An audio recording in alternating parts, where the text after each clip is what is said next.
ملة إبراهيم حنيفا، والصلاة والسلام على معلم البشرية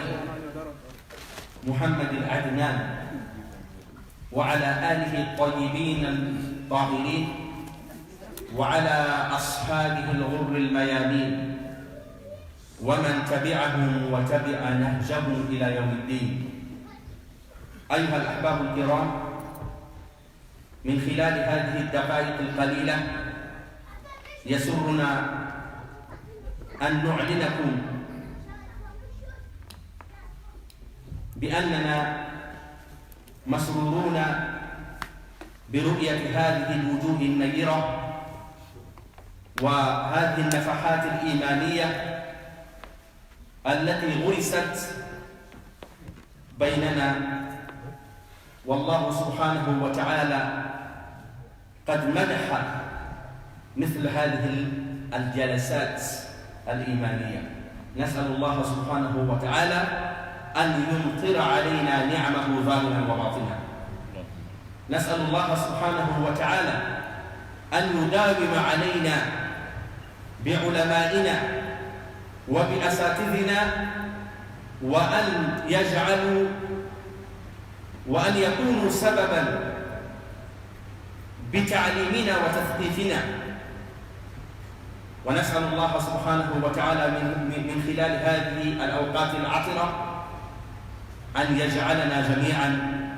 من أصحاب جنة الفردوس. وبعد، يسرنا أيضا كمسؤولون عن المسجد التقوى أن نخبركم بأننا تلقينا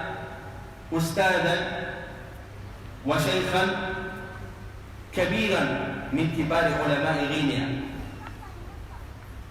ونسأل الله سبحانه وتعالى أن يجعل كلماته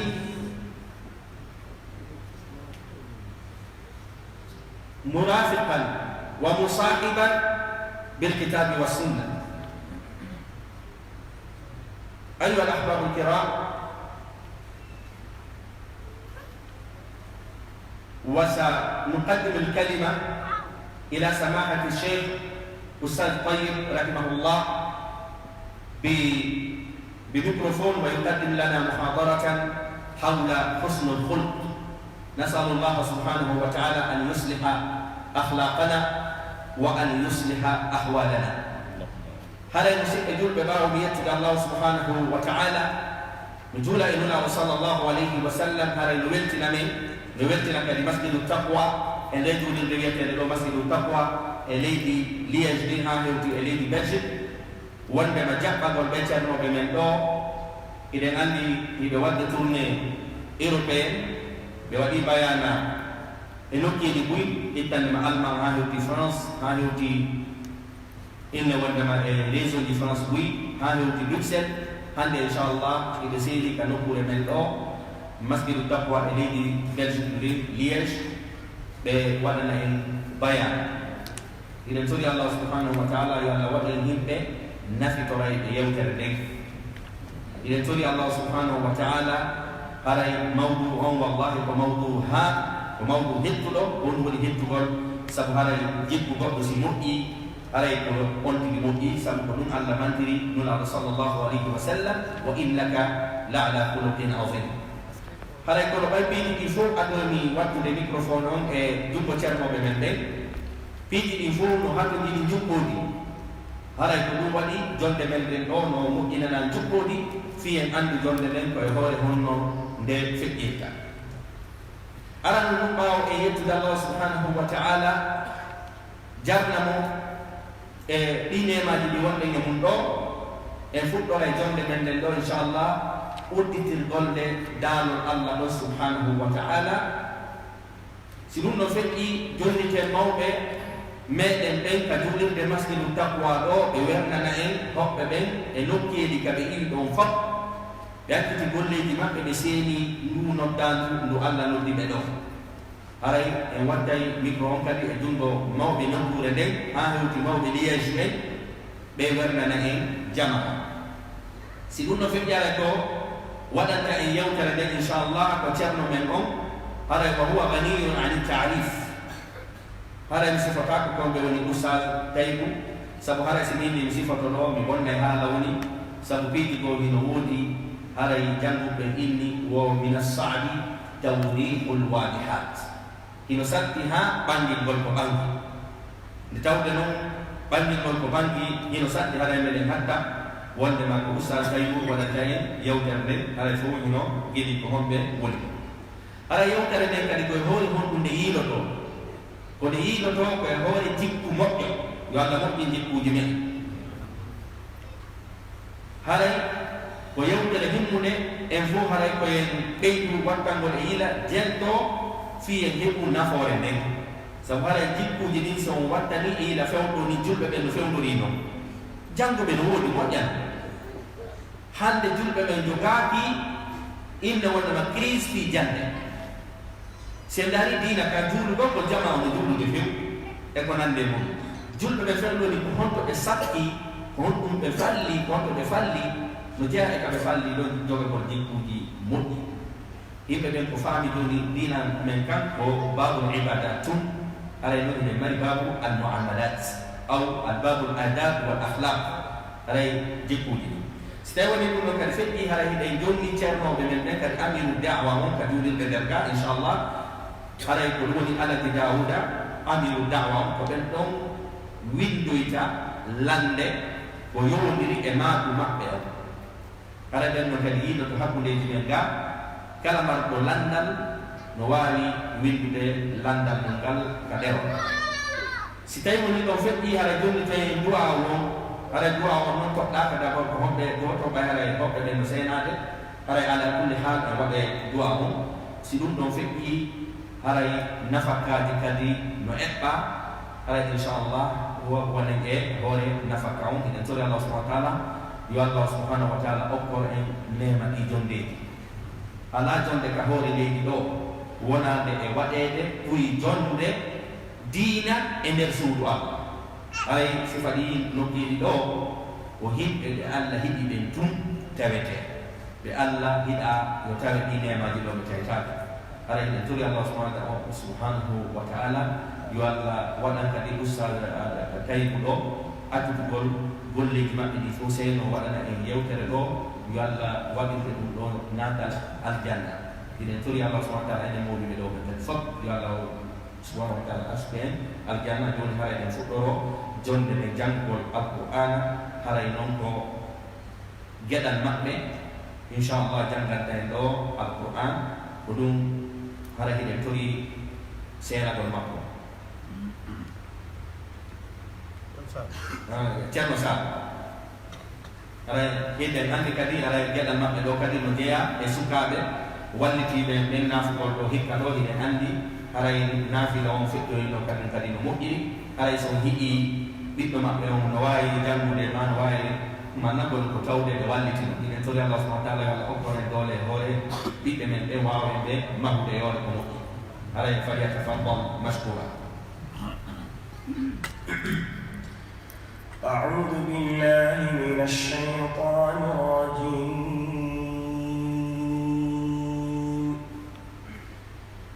بسم الله الرحمن الرحيم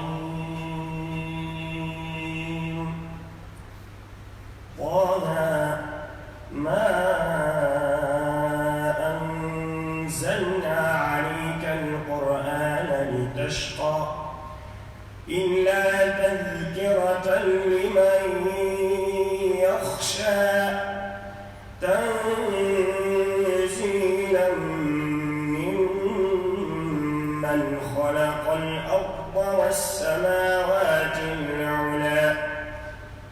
الرحمن على العرش استوى له ما في السماوات وما في الأرض وما بينهما وما تحت الثرى وإن تجهر بالقول فإنه يعلم السر وأخفى الله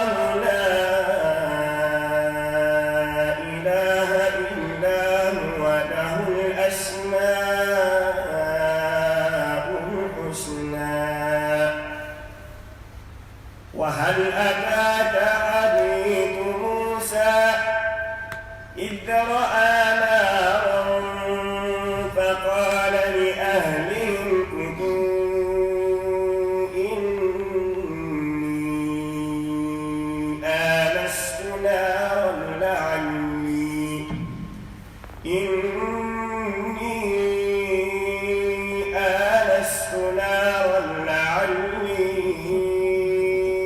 آتيكم منها بقبس أو أجد على النار هدى فلما أتاها نودي يا موسى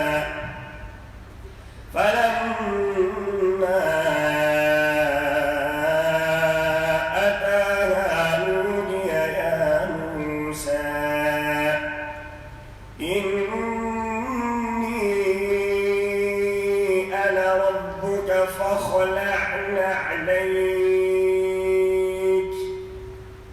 إنك بالوادي المقدس طوى صدق الله العظيم. إن شاء الله. شكرا جزيلا على هذه التلاوة المنيرة. نسأل الله سبحانه وتعالى أن يكتب له هذه القراءة في ميزان حسناته. haray toɓɓere ɗimmere nden haray hiɗen tolna mawɓe men liége en fi wernugol jama men iwruɓe Bruxelles iwri ka région ji ɓen fof e nder Belgique ɗo haray hiɗen toro mawɓe men ɓen wernugol yoɓe seenoɓe wernana en jama.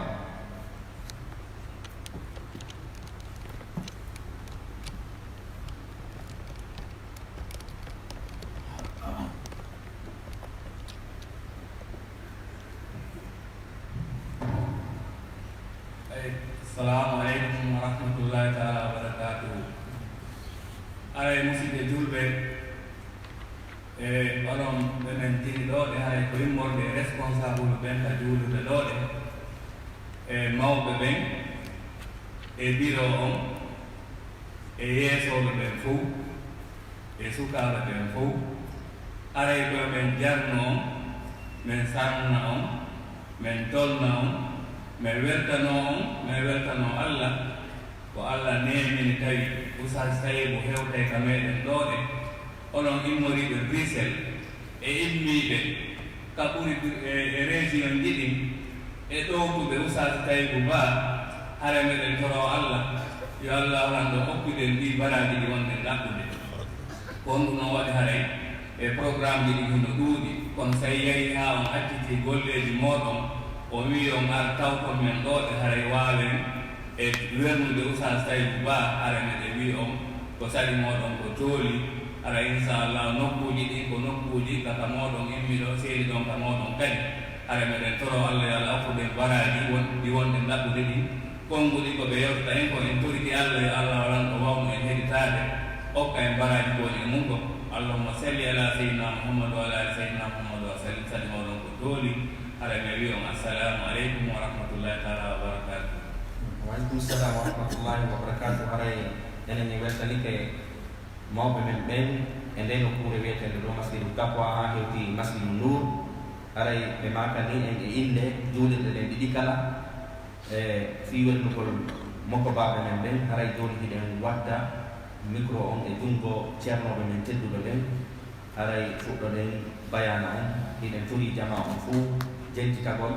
sabu haray si Allah subhanahu wa ta'ala yaltinima e hakkude temeɗɗe hoɗima hanadi ka nder juulirde ga tawi kadi ko daanol makko ngal e sunna nulaɗo on woni ko haɓɓiɗa jengagol haray jama o fof no torodiri deɓɓitugol haray kadi ñameteji ɗi meɗen turi jama on foti yewtere nden nde lannali woto sendi ko ñamete par ce que si ñamete senditama ɗum perturba e jonde nden haray yo jama on muññito ha sen gayni yewtere nde fof inchallahu na yewtere juutayde natanayi ka nafakka haray lan watta micro on e jungo ceernoɓe men ɓen fale so faddal maskura.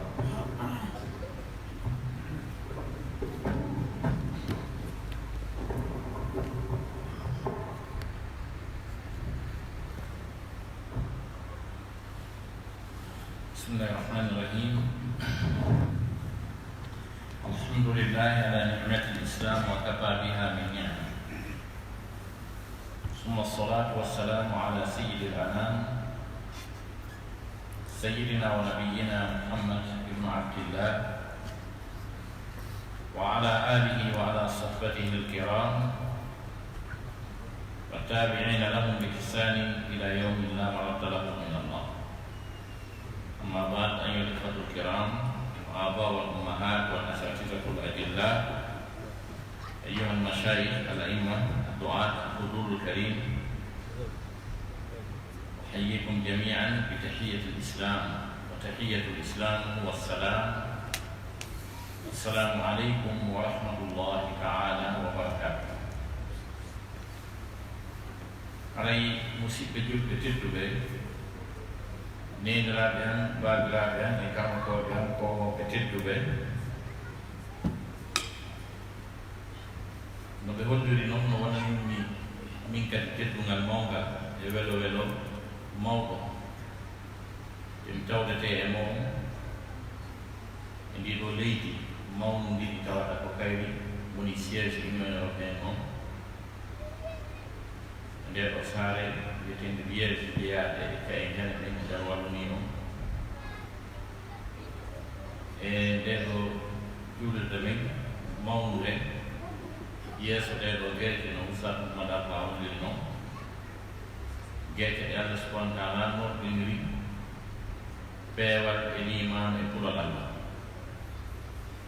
tawa ko yen ɓeydondir fii ko yowiti e ko tagere nden sabu mum kon ɗulle ko fii kaaɗo dinal islam. eɗe yejjuta bacco seniiɗo on woɗɗo mo ronkata wiyeteeɗo Allah on e dow ɗi nemaji makko ɗuuɗuɗi ɗi tawata ɗi fof majji ɗi wata ko sifaade no aydi Qur'ana holliri ɗum,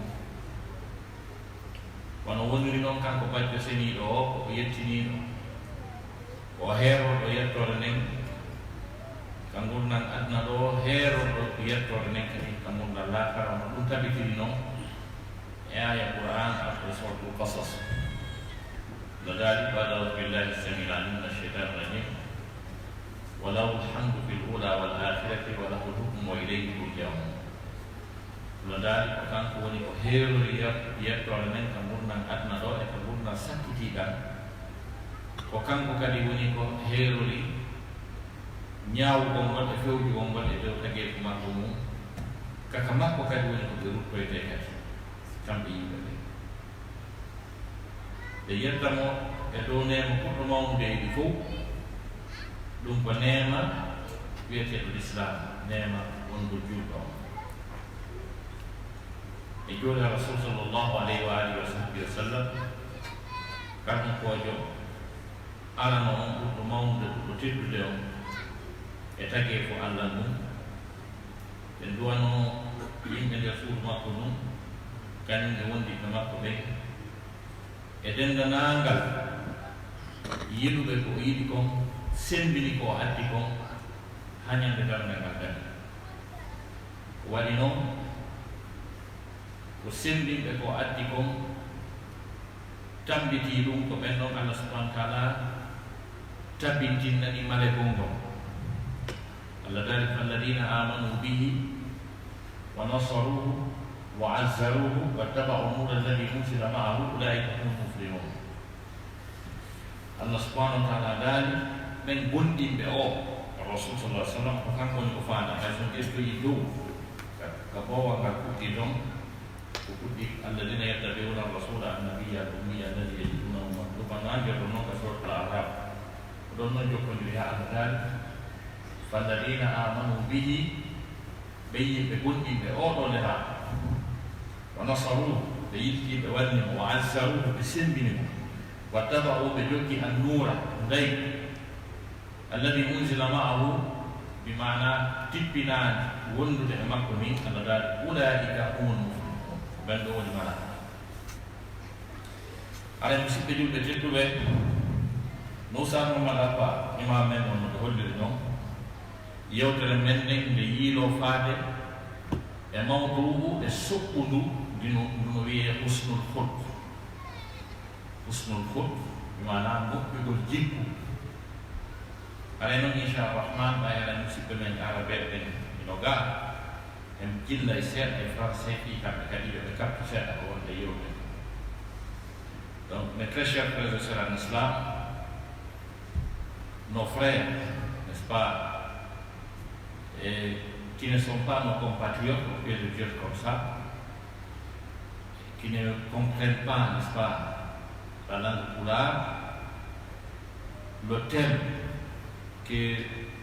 nous débattons ce soir devant votre auguste, n'est-ce pas, présence est intitulé Husnul Khuluq, c'est-à-dire la noblesse de caractère. Donc c'est un thème qui a une importance capitale, Inch'Allah. Donc au fur et à mesure que j'avance dans ma langue, et je vais procéder, n'est-ce pas, à le résumer pour que la compréhension soit effective, n'est-ce pas, pour l'auditoire dans son ensemble, Inch'Allah. Haray no hollirɗen noon si wi'ama yo yewte ɗi ko wiyete husnul khuluq, moƴƴugol jikku, ko yewtugol fii diina kan, ko yewtugol fii diina kan e ko diina kan halli kon sappo addi diina kan kon fii husnul khuluq. Ko ɗum ɗon tigi ko wiyete husnul khuluq, moƴƴugol jikku, ko ɗum ɗon tigi wiyete diina kan. Sabu fii ɗum ɗon addi ka ko addi diina kan ko fii husnul khuluq, fii moƴƴugol jikku, ko ɗum addi diina kan. Kala aayde e hadisaje e defte windaade e ko farla e dow meɗen e dewe hakkunde hoorugol, hakkunde hoorugol suuma e on woni farilla kon, e hoorugol jeegol juldaadu e kala ko nantita e ɗum, e julugol waktuuji joyi farlaaɗi ɗin, e julugol naafilaaji ɗin kañum e tarawi e qiyamul layl, e ittugol zakka on e hajjugol ngol, kala dewe ɗen fof ko farla e hoore ɗen ko fof ko fii yo ko wiyete husnul khuluq kon yo heɓ. Ko fii ɗum ko ɗum addi ɗum ɗo fof. Ɗi maana ko waɗi noon ko ɓiɗɗo adama o no composira noon, no moƴƴinira noon, mo hatton jinni e tafeede moƴƴineede fii ko wiyete jikku moƴƴo ko yo heɓo e makko. So accidama e no tagira noon e ko woni e makko ko, tawa sharia attaka e makko, yamirore attaka e makko,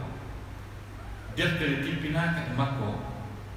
o communicaɗi e tagguɗo mo o wonay mummuntewi hulɓiningi ɓurgi hulɓinade e kala ko jindi ka hoore leydi ɗo ko fof, haray ko ɓuri rondade tana e kasara e albala ko kanko ɓiɗɗo adama. Haray wonande anduɓe ko wiyete fintooli yaare noneji façon kala ko soppata goɗɗo kon fof ma ɗum ngata mo tooke ɗe wara mo ɗon nde wootere, ɓiɗɗo adama tafaki o no hulɓini wuli ɗum. Joni noon si ɓiɗɗo adama o noon tafike, so tafike o moƴƴinike formama ko o yaltitata ko neɗɗo moƴƴe jikkuujo, o yaltitata haray o woni moƴƴuɗo jikku. Ko ɗum noon waɗi si Allah subhanahu wa taala kanko moƴƴinɗo mo, Allah moƴƴini mo haa gasi haalimo, Allah moƴƴini daga ɗon haalimo, sabu ko aali e makko ko e ko woni ko ronda ko tana e albala o anni dibul ko honni ko mondema ɓiɗɗo adama ko mi haalani on kon ɗo joni si tawi ko feewaani si tawi o heɓaani jikku moƴƴo ko kanko ɓurata hulɓinaade e ko jindi ka hoore leydi ɗo ko fof yoni en ko Allah daali ɗon ka suratul bayyina Allah daali min alladina kafaru min ahli alkitabi wal mushrikina fi nari jahannam khalidina fiha ulaika hum sharrul bariya watani hakkile on aya ɗon on aya ɗon watani hakkile makko yimɓe ɓe tata ɓe fof ɓe ɓannoraaki ko wiyete diina ko ɓe jaɓaani ko tippi ko ɓe jaɓaani ko allahu tan ɗon tippini kon comme alqur'ana e ko annaba ɓe tindini kon e ko annaba ɓe janni kon haa gasa tawa ɗum waaway lootude ɓe wonkiiki tawa ɗum waaway lootude ɓe ɓernde men ɓe wona yimɓe laaɓuɓe moƴƴuɓe yurmeteɓe huwondirteɓe ɗin catégorie ɗin ko ɗin Allah linki o wi ɓeeɗo ɓe inna alladina kafaru no ɓe yimɓe yedduɓe sina humpaɓe ko ɓeeɗo min ahlil kitab immorde yimɓe hokkaɓe gande defte alyahuda e annasara wal mushrikina kañum ɓe yimɓe shirkoɓe rewoɓe yiite e kala ko woni ɗa ɗum ka la ilaha illallah ɗo ɓe tawaka ala Allah subhanahu wa taala gaari ɓen ɗon on wondema o naaday ɓe yiite jahannama wondema kaka nder yiite jahannama ɗon ɓe luttinte khalidina fiha si Allah gari no ɗon ɗum na fus kono Allah daani ulaika ɓeeɗo ɓe ɓe mi sifanima ɗo ɓe mi yewtuma fiinum ɗo hum ko ɓeetiɗi ɓe hay goto ɓeydaki e maɓɓe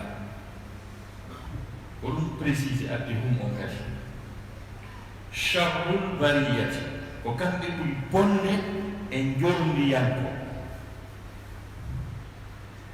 albariyatu min albarri albar jorndi ko woni ka hoore adna ɗo ko biji tati wonɗo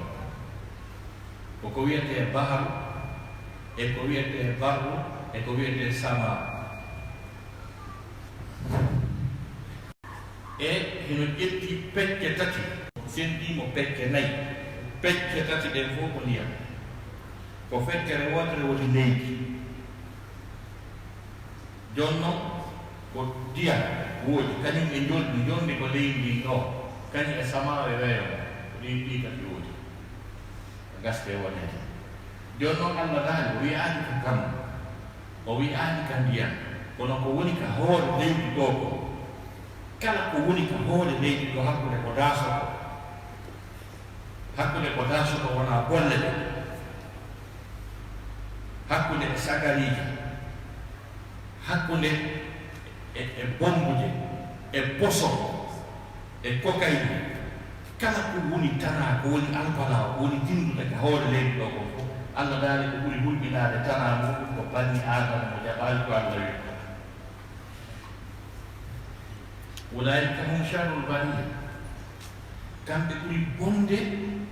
e ko jindi ka hoore leydi ɗo ko huɗo ɓiɗɗo adama mo ɓattaki qur'an mo ɓattaki sunna mo ɓattaki julte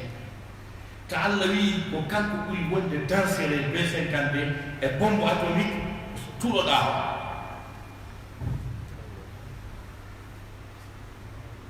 joni noon kanko Allah subhanahu wa taala ko ɗum o sigi bimana yimɓe ɓe o tagi o wi kono ɓay ko lootata kon ko lootata ɓerde kon ɓe wona tagaɓe tigi tigi ɓe ɓattaki ko noon ɓe waɗi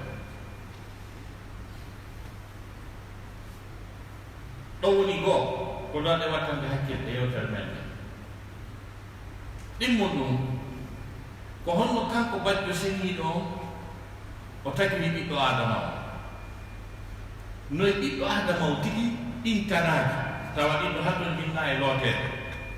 Allah daali wa nafsin wa ma sawaha fa alhamaha fujuraha wa taqwaha qad aflaha man zakkaha wa qad khaba man dassaha Allah daali o wondiri e ɗi wonki وما سواها تقول كي وونكي كلمة النفس في هذه الآية تعني الإنسان ودولي si filo bedon en français ko be li par l'homme et celui qui l'a façonné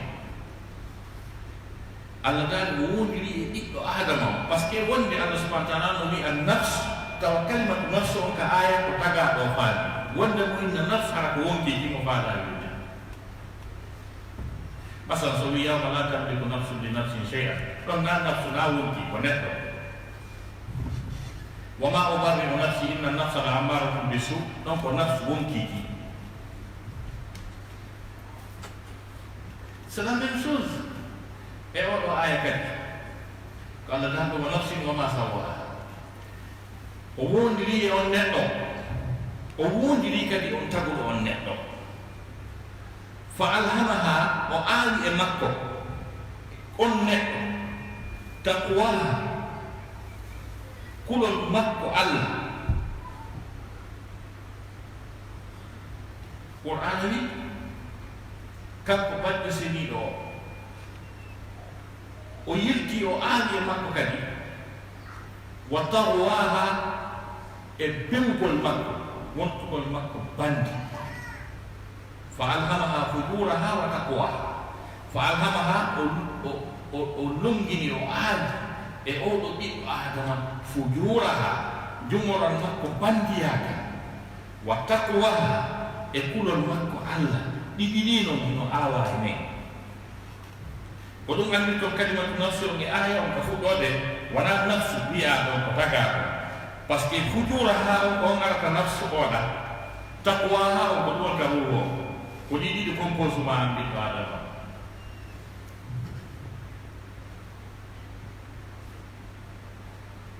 Allah dah wondiri e on taga bani adama enen o wondiri kadi e taguɗo on bani adama hoore makko o wi o aali bani adama e men fujuraha jumura gonki men wa taqwaha o aali kadi e men kulol meɗen Allah waɗi e men nder banko e tagida e men no e men ko wiyete nafs ko wiyete wonki ki wonki ko ki yiɗi ko jawdi no ndi heɓori wo so tawi ko ɓiɗɗo makko ko walni taw hirsa o heɓa jawdi o waɗa woodi waɗɓe ɗum woodi yahoɓe ka sanamuji ɗi ɓe lanto jawdi e jaa e laamu sanamuji ɗi wiya sadaka o ko ɓiɗɗo ma kaarijo on waɗete nderera ko wonkiki e faale jaamu e teddugal e laamu o warani ko makko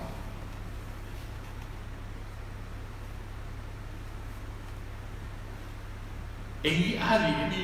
série ji les enquêtes impossibles on faami ma ɗum yi en crime dans la haute société ko série ji ɗi mi darata moƴƴano on faami ka goɗɗo warata ɓiɗɗo mum fi jawdi makko ɗi ka goɗɗo warata mooji mum fi jawdi makko ɗi ka goɗɗo warata ɓeygu mum fi jawdi makko ɗi fi aduna ka goɗɗo warata belɗu mum fi jawdi makko ɗi ɓeɗo ko waruɓe direct ɓay kamɓe ɓe anda keppukatore ko enen kawa ɓale ande no woodi wariroɓe gumɗo ko resi ayo wi wadaru zahira al-ithmi wa batinaha terte ko feeñi e makka ɗon kone ko suuɗi e makko ko feeñi e makko kon ko wargol immina ko war ko suuɗi kon ko naatugol e suudu fooɗa yanareji ha maaya Allah wiɗi ɗiɗi noon terten ɗo andi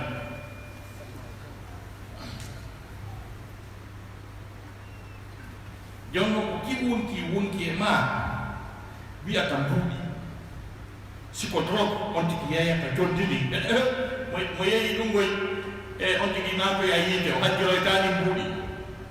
o waɗe talis kono ko wonkiki faala mbuɗɗin kon ta mo andi tigi ɗin mbuuɗi si ɗi heɓi ke ɗi hajjiroytake ɗi tatake sadaka ɗi contribuyatake e juulirde o heɓa baraji mo andi ka so maydi e ɗum ɗon o naatoya yiite kono wonkiki ko faala kon o meema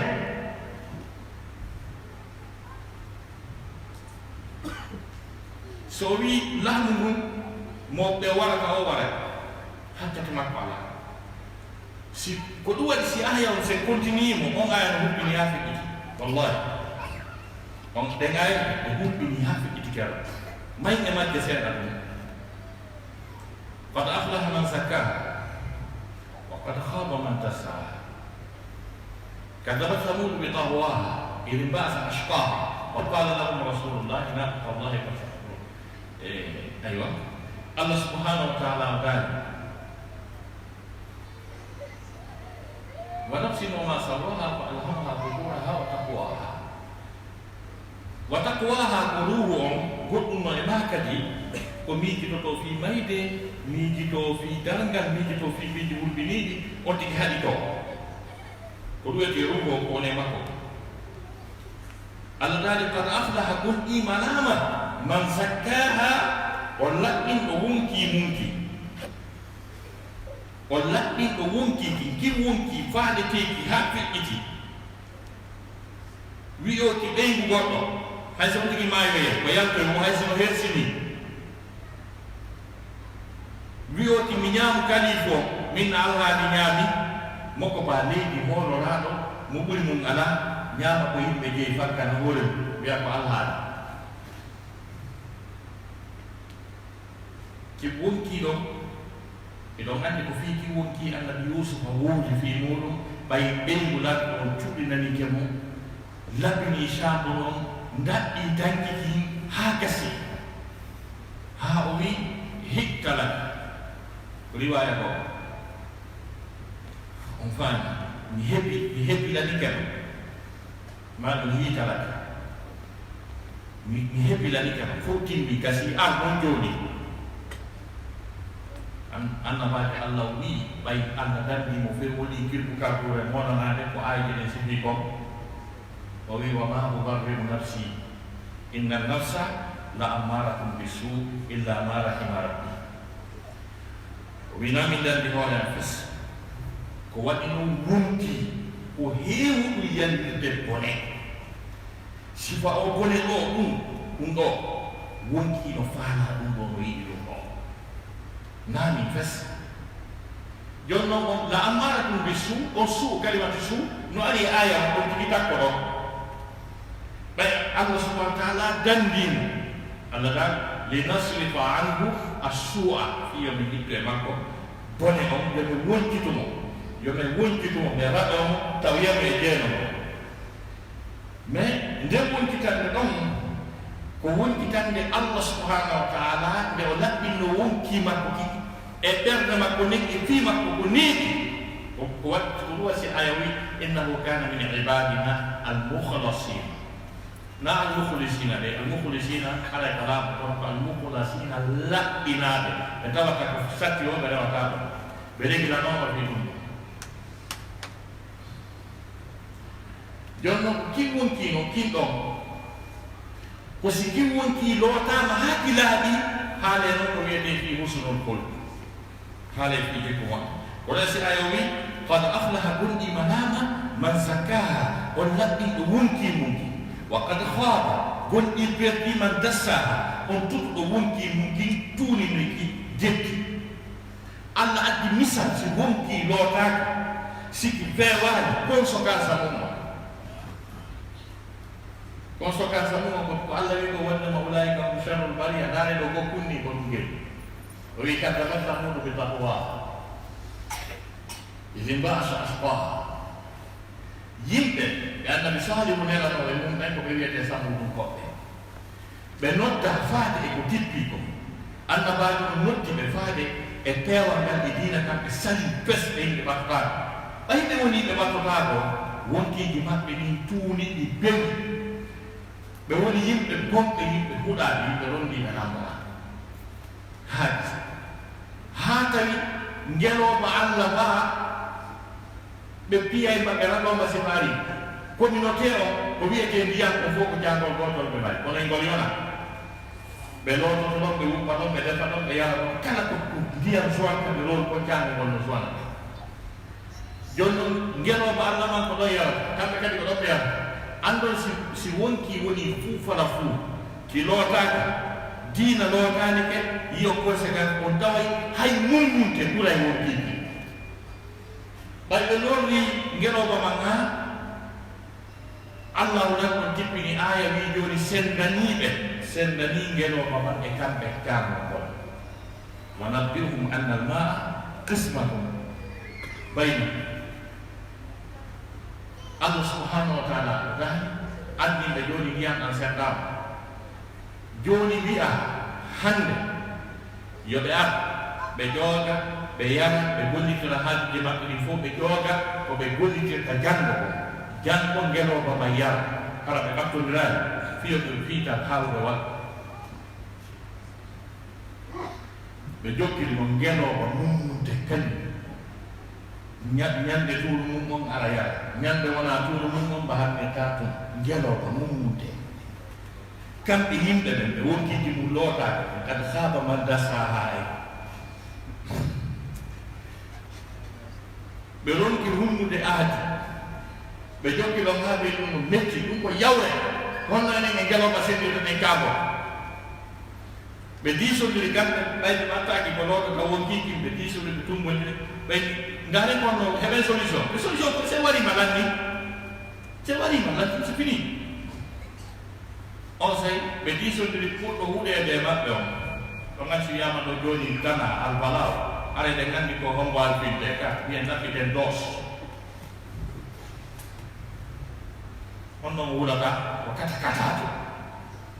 ɓe daari ɓurɗo wonde bandi on e maɓɓe ɗum anda daari irin baasa ashqaha ɓurɗo malkiseɗe maɓɓe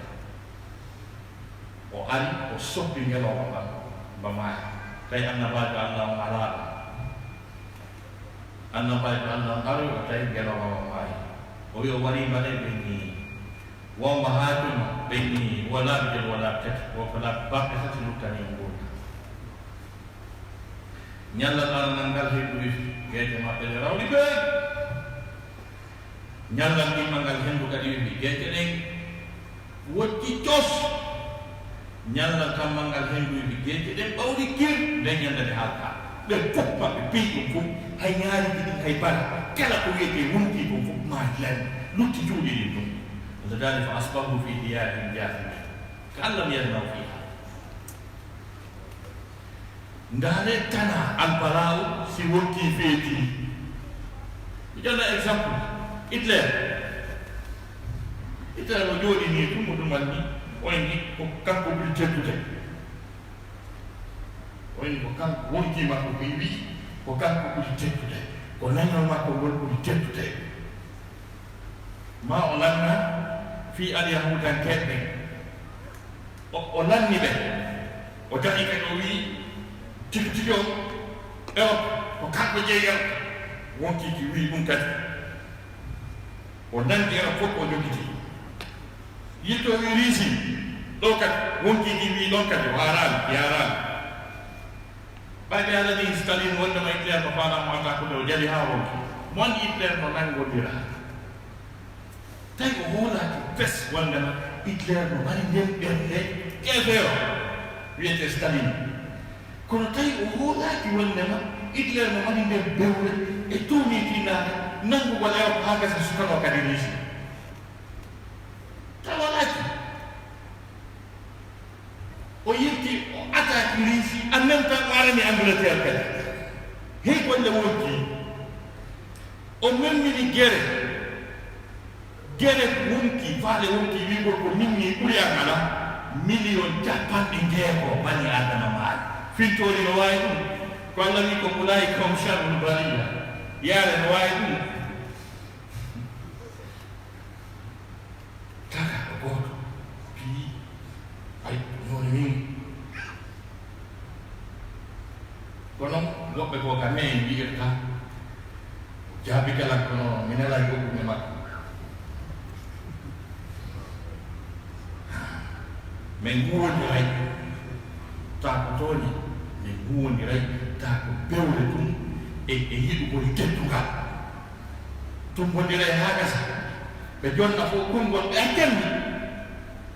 ala min nguwondiray wona ɗon tun jonte ɗiɗi goɗɗo maaya wona kadi jonte ɗiɗi goɗɗo kadi taa ɓe huwondiri o tappi ko tappata ko parce que ko yimɓe ɓe wiyata taw jatso taw jabodire ɓe mo jabodire maɓɓe walata si ɓe ñintike ɓe e leggal ngal woota ko sufa ɓe no woota koy ta yimɓe andi yimɓe pelliti ɓe ittay mone o kono ɓe andi ɓe nato e yiite ko ta ko ɗum ɓurani ɓe wallahi mi yi neɗɗo gerdaɗo e fi goɗɗum neɗɗo momi andi o gerda e fi goɗɗum ha gasi o inni men huwondira o wii o wuuri wonde o wi aali dey o naatoyta yiite kono ko gerda fi mum kon kanko hen ɗo wuuri ɗum o wi o inna o wi aali dey o naatoyta yiite jana o wuuri o inni mi wi aali min kaali ko mi naatoyta yiite kono nanataake ko wona gerdede ɗo ko naani hen ɗo to woni ɗon paf mo woni gerde mum o maayi taw o woloy kadi o inni mi yeetino ko ɓen ɓurano yi ko ma asmalahu ala nnar ko ɓen ɗo woni ɓe allah haali ko allah ko hulɗum e faale e teddungal e jaawo muññiniɓe ɓe wakkiliɓe muññi naatoygol ƴeeƴite jahannama e ko ge muusi on fof e haa ɓe andi so ɓe naati ɓe yantoy tan kono hiɓe wakkili wata wonuɓe hersi ko ɓe yimɓe ko kii wonki wonnen haalde fi so kii wonki ɗotama si haale fi noɓɓegol jikku sabu ɗum noon o yii misal gotal bet allah ko fi wonki yewti so haalanoy fi communauté fof leydi fof pays fof ko haalka donc mes très chers frères et sœurs à l'islam, nous parlons de la noblesse du caractère. Parlant de la noblesse du caractère, d'abord, il s'agit de parler de cet individu humain que Dieu a créé. La noblesse du caractère, c'est des bons comportements. C'est la bonne conduite qu'on appelle ça. On ne peut pas s'acquérir de cette bonne conduite la façon dont Allah subhanahu wa ta'ala nous a créés. Nous sommes nécessiteux, besogneux, n'est-ce pas, et de remettre forcément, parce que c'est Dieu même qui s'est exprimé, la façon dont il nous a conçus biologiquement et psychologiquement. Il dit que par l'homme et celui qui l'a façonné, il inculque à cet homme, n'est-ce pas, cet avarisme, cette âme, n'est-ce pas, qui a trop envie, qui est égoïste, qui mérite, n'est-ce pas, d'être lavé proprement. Et c'est cette âme qui décide d'avoir des fortunes par n'importe comment, des femmes par n'importe comment. Allah subhanahu wa ta'ala, quand l'individu s'éloigne de la révélation, qui peut être, n'est-ce pas, un outil de purification de l'âme de l'individu, il devient l'animal le plus dangereux sur cette terre. Dieu nous a donné un exemple lorsqu'il nous a parlé des gens de Samoud, des gens du prophète Saleh. C'est leur âme qui est souillée, non purifiée, qui a causé à ce qu'ils tuent, n'est-ce pas, le chameau du prophète. Par conséquent, Allah subhanahu wa ta'ala a anéanti, a détruit tout un peuple. Et Dieu nous a dit, celui qui n'a pas purifié son âme ne peut pas avoir un bon comportement, une bonne conduite, il devient encore la créature la plus dangereuse sur cette planète. C'est ce que Dieu dit, Oulaïka hum sharrul barika. ونفس وما سواها فألهمها فجورها وتقواها قد أفلح من زكاها وقد خاب من دساها. Allah subhanahu wa ta'ala o yewtiri e sifaro maɗa ko ɗum no waɗi si wiwɗen ɓiɗɗo adama on sabu ɗum ko woni e makko gonko wiyete gañanidi no e ma towmitare no e ma pewre no e ma yiɗugol jawle no e ma wa innahu li hubbil khayri la shadid ɗum hino e ma ɗin piiji no hawtodiri e maɗa ko ɗin wiyete jikkuji bonɗi si tawi yiɗugol jawdi ha feƴƴitinode heɓori o ko jikku bonɗo mawninkinnare ko jikku bonɗo bewre ko jikku bonɗo gañanede ko jikku bonɗo gudda ko jikku bonɗo ɗum no e ma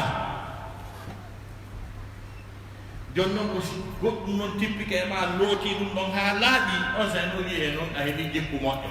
ko lootata ɗum ko aya wi ko kad aflaha man zakkaha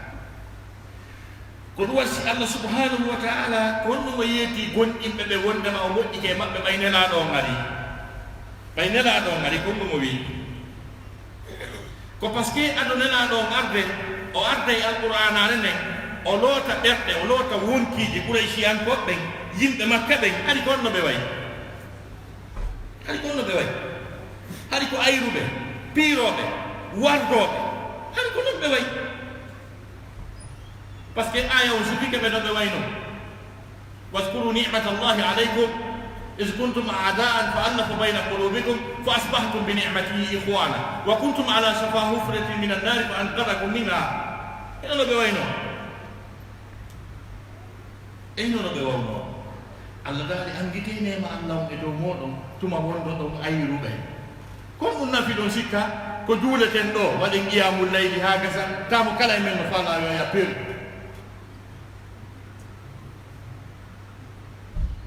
mo kala e men no faala yo ya perdu si goɗɗo e men heɓi oɗowal sorti 18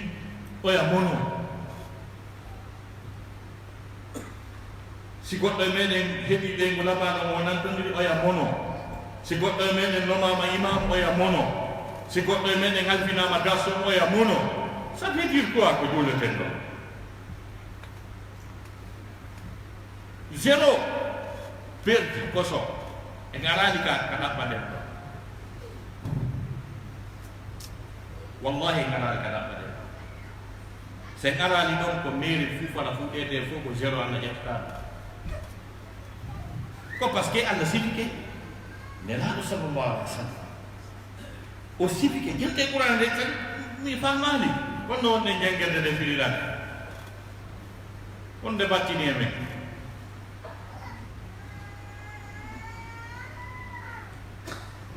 parlant de la purification de l'âme et cette purification ne peut être aboutie seulement par la révélation divine par le Coran et la Sunna. C'est ce qui fait que Allah subhanahu wa ta'ala nous a parlé du contexte socio-économique et culturel de la communauté mécoise, la communauté du prophète Mohammed lui, avant la révélation. C'était une communauté qui était caractérisée par des querelles, par des différends, avec des à la fin, hein? Des guerres. Voyez-vous? Donc, par des différends, par des querelles. C'est des gens qui ne s'aimaient pas, par des hostilités, par des mépris. C'était une communauté déchirée. Mais qu'est-ce que Dieu dit? Rappelez-vous des bienfaits d'Allah subhanahu wa ta'ala. Wadhkuru ni'matallahi alaykum. Lorsque vous étiez des protagonistes, des ennemis, avec la miséricorde divine qui est le Coran, qui est l'islam, vous êtes devenus des frères. Sabu nema Allah on wontuɗon nene gotoɓe hari ɓe ayri ɓe piiri ɓe wardi ɓe aññidirani haa ko honɗum ɓe waɗi ɓe jasi ngayka ka tawata ngayka ka ɓe fof ɓe heƴata ɓe denoyi leɗɗe kaaba annduɓe ɗum ɓe ɓe huɓɓiɗen leɗɗe kaaba ka nder gayka yiite nge tawata ɓe fof maɓɓe ɓe wawi hunade nder ton ɓe suma ha ɓe lanna so yiite ngen ɗaano hay ko ngen yiite ɓe huɓɓe ɗum koloyol ɓe daasindiri ɓe fof maɓɓe ɓe adi ha ka toni lutti unagol nder ton tum ɓe lanna allah dani wa kuntum ala safa hufratin min annari fa anqadakum minha haɗa on adi ha ka toni yiite allah onan ɗon dammi on defte joni noon ko honɗum ɗon sikka wonnoɓe warduɓe ayruɓe waroɓe boboɓe jiwɓe no wuuri ko honɗum addi ha ɓe yiɗidiri ɓe potti ɓe yurmodiri ko honɗum waɗi ɗum ko wahay o koko tippi ko ko ɗo si qur'ana wi laqad manna allahu ala almuminina id ba'atha fihim rasulan min anfusihim yatlu alayhim ayati llahi wa yuzakkihim wa yuallimuhum alkitaba walhikmata wa in kanu min qablu lafi dalalin mubin. Allah subhanahu wa ta'ala dani Allah lanɗo subhanahu wa ta'ala moƴƴike e gonɗinɓe ɓe laqad manna allahu ala almuminina id ba'atha fihim rasulan Allah moƴƴike e gonɗinɓe ɓe tuma nde o neluno e maɓɓe nela mono janna ɓe yahidi hannde ɗen ko hikki ɗo wayu zakkihim mo laɓɓina ɓe laɓɓina ɓerde ɗen laalotugol ɓe palmolive no woodi ɗo goɗɗo hara kaka nder hara c'est à dire ka nder salde beng o ñallata palmolive e façon ji ɗi désinfectant fo tawa tuumuɗo ko nimeno enge tuunuɓe ɓen fof tuundi wi'andi ɗon ndi na tuundi lootagol ko tuundi gañanindi e towtare e bewre e hamodirangol ko ndin tuundi allah taali wayu sakkihim himo lootaɓe himo laɓɓina ɓe on sayno mo annina ɓe deftere wa yuallimuhumul kitaba wal hikmata o andina ɓe deftere nden kañum e ñawoji deftere nde wa in kanu hari ɓe laatike min kabul ko adunelaɗon arde la fi dalalin hari yimɓe nder majjane mo mbiyim ɓangode hari ko majjaɓe ko laɓɓinta wonti na majjanoɓe hari siru jahiliyaɗum ɗon kono ko lootata kon wona bani adama wona dimo nantodiraɗo huwodiraɗo hari ko ɓe majjaɓe ɗum ɓe anda joni noon musidɓe julɓe tedduɓe ko sabu ɗum waɗi fi husnul huluqe o tugade l'islamu ɗen joyi ɗe joyi ɗe fof koɗe ari ko tafugolle fiye mum wiya naati la ilaha illallah muhammad rasulullah ɗimmal ngal ko julde nden ko ɗum allah daali wa aqimi salata inna salata tanha anil fahshai wal munkar julde nden est ce que galde wala salam ni yimɓe ɗo wadde prélére ni muddiya julde nden ko hontum julde nden arirani julde nden ko arirani koyo accin en fenade koyo accin en toñugol koyo accin en seeditagol fenade koye accin en jeeno koye accin en gañanidi ko wiyete kon alfahshau wal munkar si ɗum ɗaɓɓitama ha heɓama haɓɓama ɗa ittama yimɓe ɓen fes haɓɓama ɗa on say sa faala a wallinayi 100 000 € ɗa feƴƴa yaha sa faala otowal ma ngal soɗɗa 1 million de dollars ngal waɗa ka yaasi haray danni ko wonata kon ha taga ko wujjama wona haɗay haɓɓama dumbama ɗa allah daali julde nden ko ɗum accinta inna salata tanha anil fahshai wal munkar korka kam horugol ngol ko ɗum allah daali ya ayuha alladina amanu kutiba alaykum siyamu kama kutiba ala alladina min qablikum la'allakum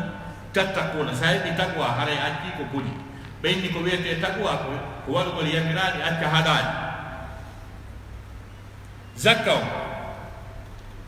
allah daali hus min amwalihim sadaqatan tuzakkihim wa tutahhiruhum biha wa salli alayhim inna salataka sakanun lahum allah daali ƴettu e jawde maɓɓe ɗen sadaka geɓal laɓɓinaɓe zakka o ƴettugol zakka on ko mberga ɓernde nden loota ɓernde nden gañanindi sa ittiɗo wona 100 000 € a jonni sans retour atawete ka goɗɗo jattete sanŋiro ma de sanŋiro ara ya feƴƴi ɗum ɓernde nden laaɓi a woni okkowo nde lootama zakka on ko nder ɓernde nden lootata ha laaɓa poos si ɓernde nden lootama ha gasi on tigi wona neɗɗo moƴƴo neɗɗo okkowo sabu ko woni neɗɗo moƴƴo neɗɗo okkowo kon o naaɓa kadi e yimɓe ɓen Allah dali tutahhiruhum wa tuzakkihim biha tutahhiruhum laɓɓinaɓe e bakka laɓɓinaɓe nder reedu ɓe heɓa kadi taskiya e yimɓe ɓen a woni jomiraɗo jawle ha gasi a woni ittowo zakka a woni okko a woni nafoo wallahi yimɓe ɓen ko moƴƴi wiyema on ko moko ba ɓuri o ngala waya say ɗo haɗa ɓe yaltininan ka suudu mi ari mi yiiɗo yoɓani mi lebbi tati ko moko bama ka fottuɗo wo o garay ha ɓuuɓa oyna ƴew gonto yaaro ɗon o daaroyay nawnuɗo o yurminay mo ala o ñamminay weela sabu ko ittuɗa zakka kon okkuɗa ha ga laaɓi jogiɗa jikku moƴƴo yaasi on kadi laɓɓinma kadi tutahhiruhum wa tuzakkihim biha si tawi mo jogii jawdi okkata fes o ittata zakka yimɓe ɓen ɓe wolatamo ko moƴƴi zéro jawɗe zéro ko ɗum zéro on koye ɓuri bareeru juula ɓe yaali ɓuri bareeru ɓe yaalde yatroɓe ko mbawa kata tawinde moƴƴa ko welade laaɓude pos ɗoni haala donc ɗo si aya wi tutahhiruhum wa tuzakkihim biha wa salli alayhim jonnon si on tigi itti zakka waɗi dewe moƴƴe nelaɗo du'anto on tigi kadi du'a o nelaɗo deeƴina mo wonkiki deeƴina mo ɓernde inna salataka sakanun lahum ko toran ton aɓe Allah kon ko deeƴere wonande o yi zakka o rolmo zakka o suyo hajjo on sikka hajjo on gonɗum ko ɗon ñolmo ñalma hoy koye fof ko ɗon on tigi soonoto towdar ɗum gani alhajju ashhuru maalumat faman farada fihinna alhajja fala rafasa wala fusuka wala jidala fi lhajj Allah dani hajji o ko lebbi andani kala yawɗo ton ha gasi waɗi golle ɗen haray fas jagal e naafi jagal e bewre angal andugol ko wolde e daragol ka dari o yaha ka yeywo donc nana no amen andi tigi koko amen ko ɗum moƴƴi ɗe yimɓe ɗa o yaara noon ha o tumbitoyo ala jiijo watta ɗum o andi tawi o yawno makka yawgol ka fayi ɓe fiƴatɗo yawgol ɗum ɗo ala o seediyem mawni ginnare kan par ce que a yiyay ɗon yimɓe ɓurɓe ma jogagol jawle lamɓe no waɗi sifati sare maɗen no wangade ko wangotoɗa ara yaaɓaɓe ko ɗon tu keɓata occasion yaaɓugol milliardaire yalta fus kañum mbaɗugol ni heera ko ha yaha makka ɓe yaaɓe ɓe tuña kadi yalta fusde ɗa ko yaara a famodirama donc ɗum ko tafugol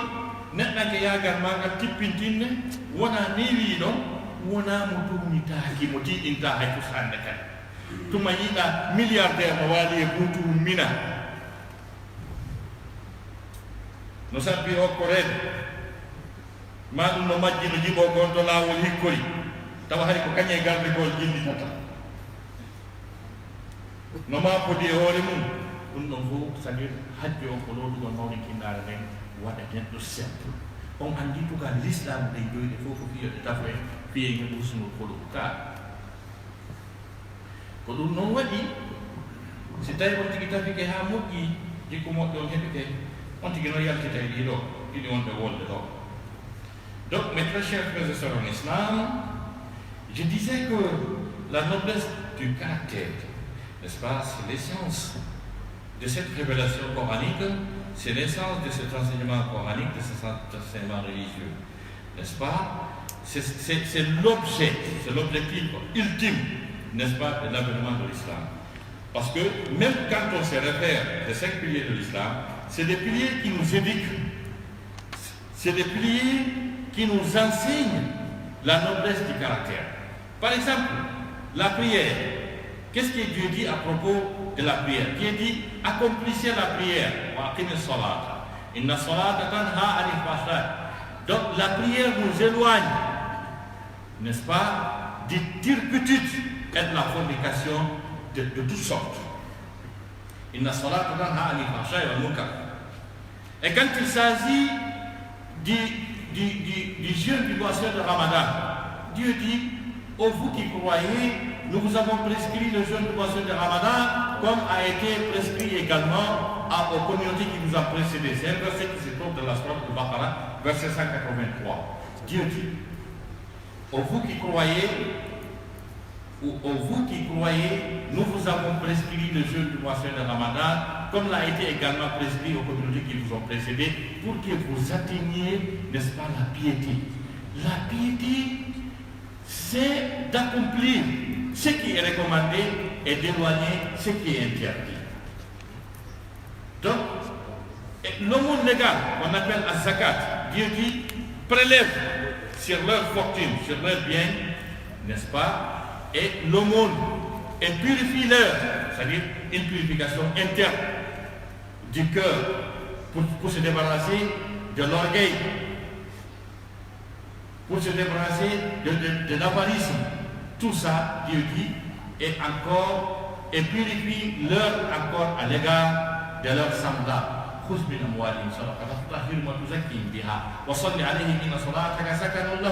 Le pèlerinage nous ramène à la modestie, à la bonne conduite, parce que c'est un travail d'ensemble, un travail militaire, dans lequel tu te retrouves avec toutes sortes d'individus, des fortunés, des aisés, n'est-ce pas, des rois, des présidents, des ministres, tous habillés de la même façon, faisant le même travail dans la plus grande modestie, dans la plus grande quiétude, dans la pénitence, dans la dévotion. Donc ce travail islamique ramène l'individu, n'est-ce pas, à la modestie et à l'apaisement. Donc vous conviendrez avec moi que les 5 piliers de l'islam nous éduquent, nous forment pour qu'on atteigne l'objectif ultime qui consiste husnul khuluq, la noblesse du caractère. Et ça c'est primordial. Donc nous wali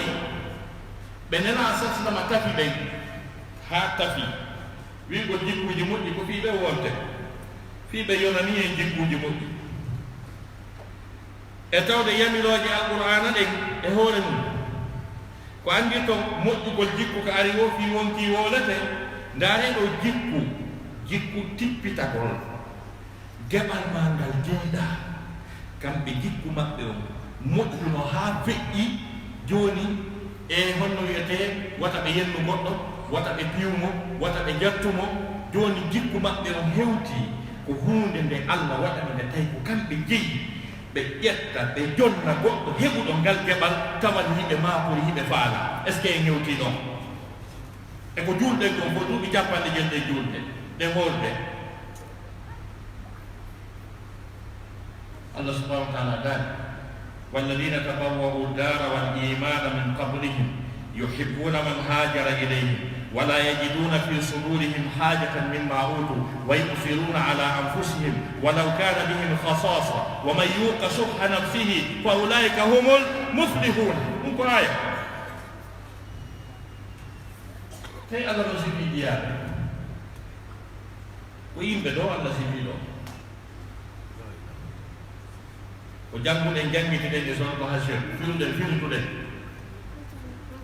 tawi ko honto o aya ari ko honɗum waɗi si o aya ari ko honɗum waɗi ɓayde yewde fi jikku moon c'est-à-dire il ne s'agit pas tout simplement de prier, il ne s'agit pas de réciter le Coran, il ne s'agit pas de s'habiller comme un imam de la Mecque. Miano no jirki Allah wonna no biidi Allah wonna no biidi ko mi yeyi ko jirki mi yi goɗɗo lekkol mo kala peeyi tampuɗo e nder adna Allah ɓe ƴettanayɓe ɓe addaɓe ɓe jangaɓe ɗon diina kan ɓe mumƴo qur'ana ɓe janga mekke kadi fiita ɓe tampo ha ñande ɓe maayi directeur on lekkol ɓay ɓe addinan nuuragol officiellement ya koɗo tedduɗo no yoni ka wiyete ragine mbeɗen faalaɗi yo yewrodir Miari mi tawi on waɗi gaste mo haɓɓidaani haa ñiiri jooɗi so a yiimo a sikkay ka Champs-Élysées o fokkiti maɗum haɗata ko White House mais yewrondiri min yewti ɗum seeɗa mi tawi no waani ngas ko sahabajo woni yeeso hakke ma ko yurmete hakke ma ko hadenni hakke ma ko faala yo yimɓe ɓe janngi ɓe feewu yoɓe heɓu ko ɓe ñaamaraɓe toraaki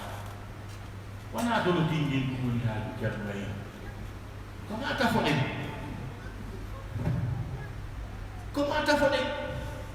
mi yiɗi ɗon e ceernojo no wiye Cheikh Abdourahmane on ceernojo o markat so wondi a sikkay wallahi naka aduna wonɗa a sikka hewtoyi lakara ma ko ange nanaɗo sahabaɓe wondi hakke ma ko yankini ko waɗi dowiji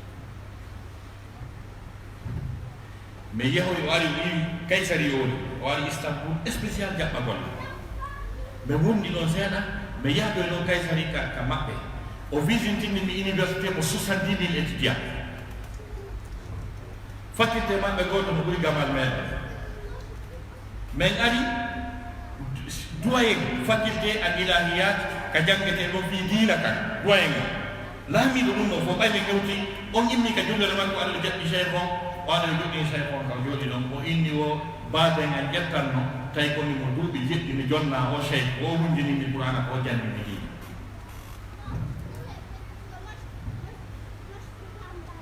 o chef ujo ɓaymi artoye Istanbul min e kamo koɓɓe mi wondi ɗon seeɗa min ɓay komi laaɓango min mi ngalɗi o wiyeteɗo Cheikh Abdourahmane ɓay komi laaɓango mi ngalɗi o si mi yi'imo hara min mi addana e gayndi hara mi yiwmo ɗum hara wolaɗi si o wowli o maîtrise qur'ana konke diina peewal ngal woni e makko haa ngal feeñi ngal yaltita jooni ɓaymi inni ɗum ɓe inni menen naa e Cheikh Abdourahmane men ngalɗi koye ma annan ngalɗi min ƴeewi on ɗum woni Cheikh Abdourahmane on mo yiyata ko jeeyaɗo e collège karmakoɓe ceernoɓe ɓe tawata ko si probléme ji ɗin ɓittini aani ni ko ɓen fewtata Allah subahanahu wa taala regina nde wootere ɓe inni hari ko ɓe buyi kono jooni ko ɓe 12 lutti ɓe wii wonanɗon Erdogan jiɓorto hunde si yiiday e goɗɗo e maɓɓe o menen ko jiɓi men ko on yimmi to kon ari ɗo jaɓɓagol maɗa menen ko ɗum menen min ngaldi bon par ce que aroɓe fof yaha tawoyamo toon kono ko jokkodirɗon ɗo kon ha gasi ha tawi kadi o jaɓɓoyma toon ko holluma ɗa e ɗaha wo menen ko ɗum ɗon ngaldi minen o inni wo kamɓe ɗon on ko woni wo ko woni si ɓe naati ka suudu ɓe yaltiɓe enne regli ɓeyni mi jonde misal wo kuudeta wanno Turki min ni wo a yino katene min ni wo a yiyano yimɓe citoyen ɓe simple no nanga sooriɓe waɗuɓe kuudeta on ha gasa haɓɓa ɓe jonnaɓe autorité o min ni mi yiwno o inni wo ko ɓen naatuno e suudu ɓe waɗi ko watta kon ɓe yalti ɓeyni Erdogan ka woni hoyo alka paɗe ka huula e pusande he ko makko dete ko makko dama rom ɗo ɓe wimmi ɗum Erdogan wi a tawi edi koje ɗen hino turɗude ka pale faalaɓe mo wonɓe mo ɗaɓɓitude ɓe inni ar joni kuudeta waɗi edi koje militaire won aranɓe wonɓon lanɗon no ka pale ɓe inni yo lanɗon arɗon tigi tigi ɓen pus wattande kadi ɓe fewti fewtuteɗo kuudeta o échoui ɓen ɗo ko ɓen ɗon ko wi kesen tawa arani ni ko ɓen ɗon garta e suudu ɓe famodona yalla ɓe yalta e gasi jonno musidɓe julɓe tedduɓe sifa ɓen ɗon jiyaɓe Allah ɓe andanɗa hoorema so yii chef on wattanta hakkil wasi min ñoom moƴƴugol jikku on peewal ngal wonaali tumbaadi ndi wonaali tumbaadi ni e o momi yiiɗa wonɗo gérude o lycée o inna ande makko nin fof ko sago makko kala suka julɗo wata woni mo ala mekke taw woni mo ala aqida selluɗo o wi o miijito to fii ɗum jemma hawro kanana gol haɓɓuɗo dande ha ñeeri min noon koye sa yima sikay ka élysée o suti donc haala ngol on moƴƴugol jikku ko ɗaɓɓira ɗen ko l'islam o ɗaɓɓiri en kon no wa'nima so tawi en yi'aani ɗum sakko hewde ndaare aya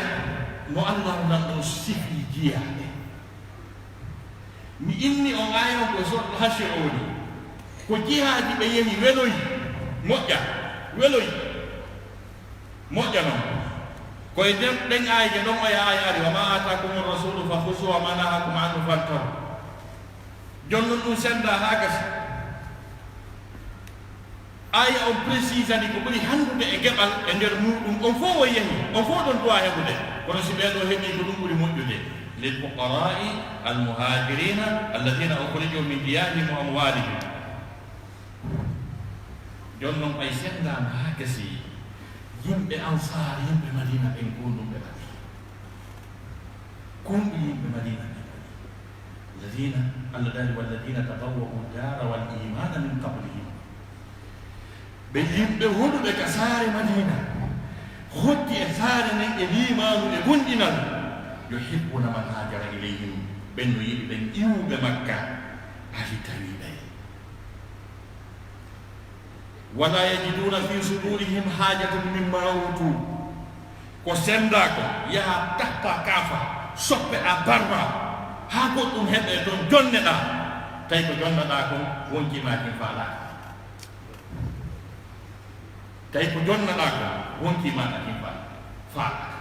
allah daali wa yusiruna ala anfusihim hiɓe suɓo ɓeya yimɓe makka ɓen e dow hoore maɓɓe walaw kana bihim khasasa haysi tawi hiɓe ɓittori misangal gonno wayi no way ɗo ñeeni wa goɗɗo o yattinama ka suudu mo ñawli lebbi jeego ɓeygu makko no waali ka daftani fi opération hay ɓuɗu yahaade ɓiɓɓe ɓe yattinama ka lekkol figo yoɓete mo mari examen ji wattaɗe pays e meme si ɗum ɗon tumbangini tumbodira ni goɗɗo ko ɗuɓete walaw kana bihim khososo jonno ɓe yaha noon haa gasa ɓe heɓa ko wawata regilde ɗin probléme ji fof luttanamo kadi ko ñaama hitaande ɗi andeji ɗi o heɓi ɗo fof majji ɓe heɓoya ka jihaadi buuɗi ko wawata regilde probléme makko fof o wallina kadi ka banque o wawata ñamude hitaande raw ñawlakani kadi o ƴetta ɗin fof ko hendi kon fof o jonna goɗɗo inna ko am ɓuri handi to ndewi e ceerno en wallahu akbar المسلم إخواني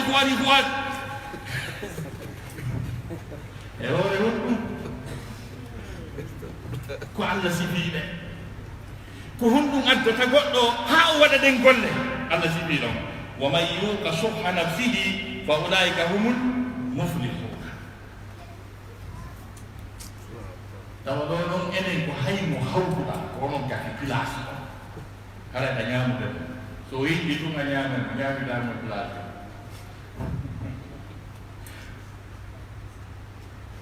tawi kamɓe Allah sifi wonde woɓɓe go ƴetti ɗon ko jeyi kon fof jonni tawi Allah no anndi yiɓe maafi ko ɗon so wi walaw kana bihim khasasa haysi ɓe haɗondiri haysi ɓe ɓittori ɓe faala ɓe wattini suɓagol keɓal ngal jonna musidɗo maɓɓe on tawa anndi enen ɓe yiɗi haala wigol ko hoore am ɓuranimi kono kamɓe ko hoore oya ɓurani ɓe hoore maɓɓe tawi ɓe hewtiɗon kamɓe ko ɓe yimɓe madina tabawogo darawal imana ɓaynala saslama iwi makka ari madina ha gasi o waɗi nene goto yagangal hakkude maɓɓe goɗɗo e maɓɓe wi mo halfindinna e mo o inni kaari ɗo wina Allah hawrindinni enen ɗiɗo yewwoɗu nene goto ko ɗum firi iwi hande koyemi yiɗane komi yiɗani hoore am koyen fotu e komi jeyi ko o inni ko ɗum nelaɗo tindina men ko ngal gonɗinal men tindina o wi ko ni tawruɗano ka compte bancaire am miɗo mari 500 000 euros nongo nam mari pila goto lambaji nam mari pila goto miɗo mari sorti disi jennayyi miɗo mari ɗeyguuli ɗiɗo oya ko iranienji oya ko indiaji kuni tawna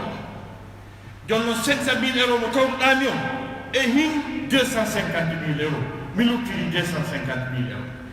village andi ɗiɗi noon go maymi holle ɗi suɓoɗa ɓuranɗo ma o ƴetta village andi ɗi lambañi maymi holle suɓoɗa ɓuranɗo ma o ƴetta rewɓe ande ndiɗo hinoɓe ɗo suɓo ɓuranɗo ma woni accitamo kala koye kala koye la ilaha illallah kamɓe ɗum wanno jam kamɓe ari ko wumɓe wasi allah sifiɓe o wi muhammadun rasulullahi والذين معه أشداء على الكفار رحماء بينهم تراهم ركعا سجدا يبتغون فضلا من الله ورضوانا سيماهم في وجوههم من أثر السجود ذلك مثلهم في التوراة ko ɓen ɗon no faalaɗe wonde hay koye ñenti rasulu honno ñentinde rasulu honno ñentinde rasulu e jikku makko yankinare ɓurgol modeste ñande ko nela saslam fokkiti yabbugol ko suuf bim ɓeygoli makko ɗi wi dépense o wi ala hande allah asikalla ɓeyne awa blocage yaltoɗaɗo amma dépense ala a yaltota neɗɗo noon mo jibrilu landuɗo permission yo a ranga ɗum visite chef d'état major général des armées ɓeyni blocage yo yaltota o jooɗi o heƴi o jeeji ha oronti ɓen sa jeeji ha nananne a poursaɗo woyɗi ɗon senna omar fokkitoy to ɓeyni dépense o en allah sikalla hande ɓeyni blocage o naaɗi ha mokki on lawdi goɗɗo noɓe banque aya moɓiti aare o tawi nela sa sallam o wi nelaɗo naɗo on wakkimi jalde naɗo yumma jalde o ande mi yaltika suudu ɓeyni dépense min allah sika allah nelaɗo wi waɗɗa on ko mi lawdi goɗɗo e maɓɓe banque neccitama non gaji nelaɗo jadi ha jakkirde ɗe yalti ha sennamal jiɗi sofanke oyni ene uma andi ko ɗum joɗɗinimi ɗo oyni amen hattike mate hari neeɓi ha araɓi koko dépense ɓe lanɗi tawi ala ɓeyni blocage mi heeƴi ɗo seedawal wi habsa andi mokki nelaɗo jiyo makko on haɗa e annabaji allah o yettirangol allah nelaɗo wiya walla allah muma walla allah jeejanan fi allah ha ɓe newnanani seednawamal négocie ha nelaɗo hetturi doyi he jikku labaɗo he jikku yankinare ñande goo mo julnude sahabaɓe o waɗi sujudu o neeɓi ko yata 30 à 40 minutes moko sujudu ɓay o gayni o salmini oyni akkenelan hakke mi toon ndi on har seydna alhasan mo fijude e hoore an mo ka hoore an mo fijude mi ami dérangegol boobo o mi acci o fiji ha mettitimo o tippi simi ɓantigal kaduma ene bugagol boobo wiya peeƴi tappa ɗum ɓe wonde no wani o yalgol ɓe he jikku yankinare he jikku tippitare sahabaɓe no jooɗi nelaɗo dandi masala tawi seydna abdoulahi ibnu abbas mo andi ko landaka ɓeyni ko allah e nelaɗo on andi nela sasama jaabi masala mbe yalti tun seydna abdoulahi ibnu abbas mbi hay miɗo andi ko wiyaka ɓeyni hanno woola o wari aɗo oɗo o bodeneji wono ɓolugol hewre kamɓe ko ɗum ɓurtade non ene si masala kala mbiɗe konni ko o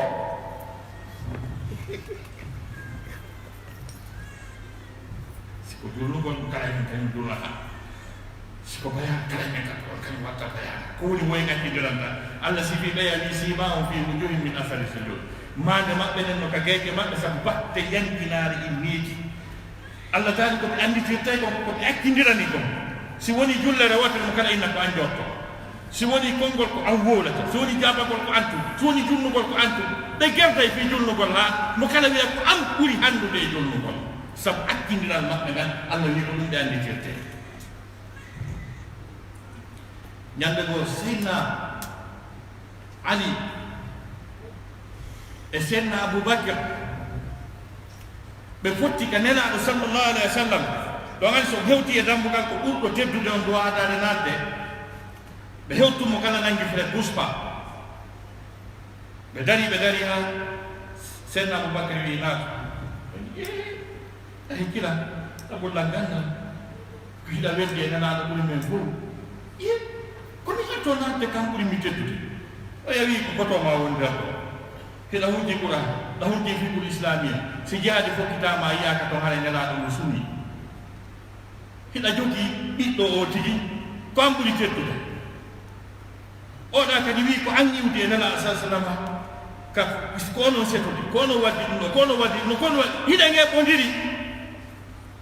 ɓe mo kala wi teddu ngamngal o e jogii mo kala décidi aɗota ko yaade sakko wona ko kanko ɓuri teddude ɓe dari ɗon ha allah immini seydna jibril wi jibril yahu yetoɗa mouhammad tedduɓe ɗiɗo no ka dambugal makko yo yalto walla ɓe no ɓe naatira